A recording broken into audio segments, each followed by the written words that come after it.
We know some of you have been listening to us for a while, for a long while. And we know that you are enjoying being out on this leading edge of thought. We know that you are. The law of attraction is a vibrational manager that brings thoughts that are like it together. So when you start with a general thought and you keep it active within yourself for a while, or even come back to it frequently, what happens is that general thought begins to become more specific by the power of law of attraction. It just has to. We've said to you that genius is really just attention to a subject. Anyone who focuses upon anything will attract more and more and more and more and more information around it, because law of attraction insists that it be that way.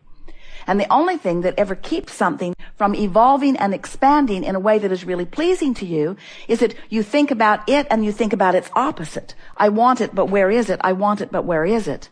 I want to understand this, but I don't.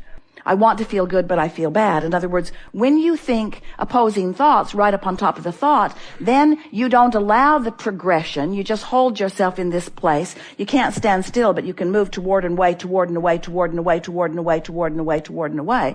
So as you decide that you're going to begin focusing, and you're going to begin focusing deliberately, it will go really easily for you if you decide that you will start generally. And we want to say to you in an emphatic way, we may not have ever said this to you at all before, and so to start emphatically means it really matters. We're going to start emphatically by saying to you that if you will approach your life experience, your point of attraction, in terms of emotions, you're starting in a general place, and that will serve you really, really well.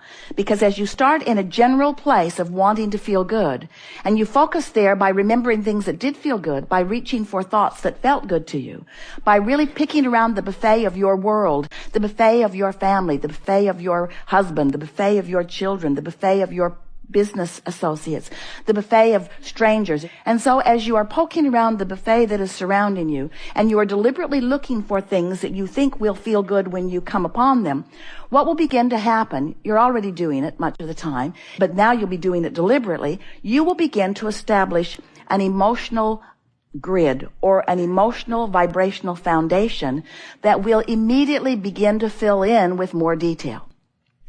And the more you focus with a determination to feel good as you're focusing, the more the details that fill in around it will feel good too. Until, before you know it, these things will happen to you. First, you'll be having way more fun and you'll be feeling way better more of the time. And next, you will begin to accept the rightness of your place in the universe. You'll just feel adored. You will begin to feel the worthiness that you have been longing for in such amplified fashion, because when you establish a grid that feels good, only things that feel good to you can come to you. And you'll start using words, if you don't know about what we teach, you would use words like lucky. Oh, that was really lucky. That was really a really lucky thing that happened. And of course, there is never any luck involved unless you want to call luck law of attraction's response to the vibration that you're offering and subsequent bringing to you the things that match it. We'll go with you if you'll go there with us. In other words, that's as lucky as it gets. I am fortunate enough to know about law of attraction, and fortunate enough to be wise enough to be aware of how I feel, and fortunate enough to really care about how I feel, and fortunate enough to be willing to pay attention to the way I feel, that I will focus myself into an emotional general grid of happy thoughts, and in doing so, other things that match that will come to me with such detail and such specifics that I will then understand the power of the universe that I have held in my hands every day that I've been here, that now I am applying with deliberate intent. It is so much fun to be in this knowing place where the universe is responding to you and you know why. You know why. It's because of how I'm feeling. It's because of how I'm focusing. It's because of the vibration that I'm offering. So now as you move through your day, this is all happening whether you know that it is or not. So you have two choices. You can do it deliberately or you can do it by default.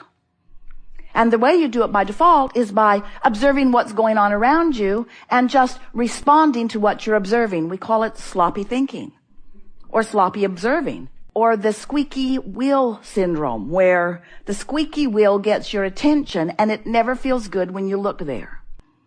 And that squeaky wheel stuff will cause you to establish a vibrational grid that will fill in with louder squeaks until you become genius oil canners. Humans often measure their talents by how good they are at putting out brush fires.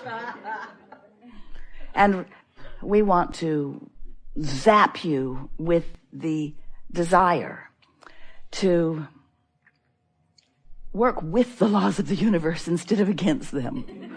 Work with them as you understand that your emotions are your friend and that there is so much good that wants you. So we've been telling this story in a lot of different ways, haven't we?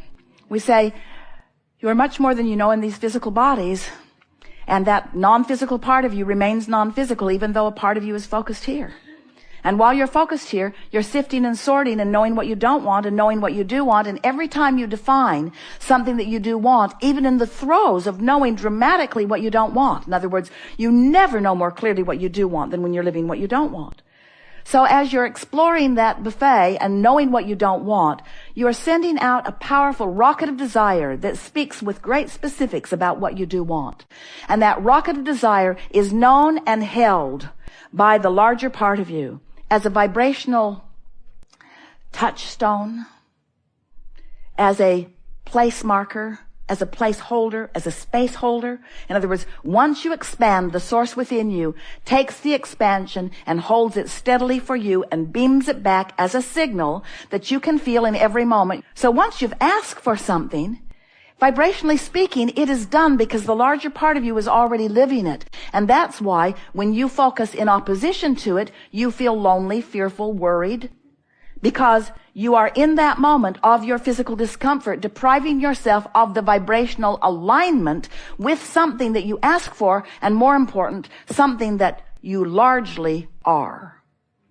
So when you start saying, oh, these bumps along the road that I'm feeling matter, when I feel negative emotion, it matters. It's an indication to me that I could focus myself into alignment if I cared about alignment. Do you? Do you care about alignment? Do you care about your clarity? Do you care about this moment in time being all that it can be? There have been many teachers that have been talking about being present in the moment. It was the thing that Jerry was most excited about as he was reading the Seth material. Two things. You create your own reality. He said, huh? How can that be? I create my own reality I want to know more about. So we spent many, many years talking about that. Your point of power is in the present, Seth said. Jerry wanted to know about that. What does that mean?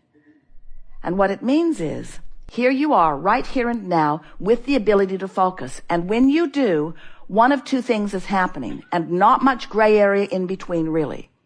In your focus, you're focusing in a way that includes the whole of you, or you're focusing in a way that excludes.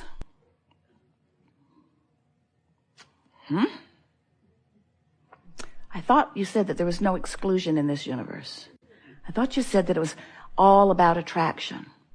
Well, it's all about choosing a frequency that will bring something to you. In other words, if you are including who you are, then you are leaving out who you aren't. And if you are including who you aren't, then you're leaving out who you are. In other words, you get to be the vibrational chooser of what you set as your vibrational tone, which then law of attraction responds to, which equals the life experience of this moment in time. You got that, didn't you?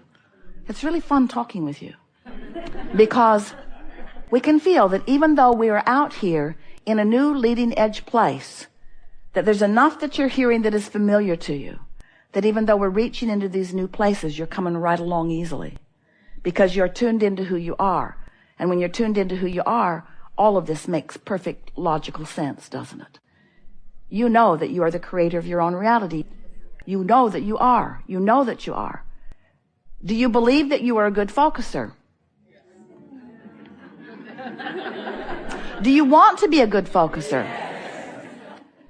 So which of those thoughts was a better thought for you to focus on? I am, or I would like to be.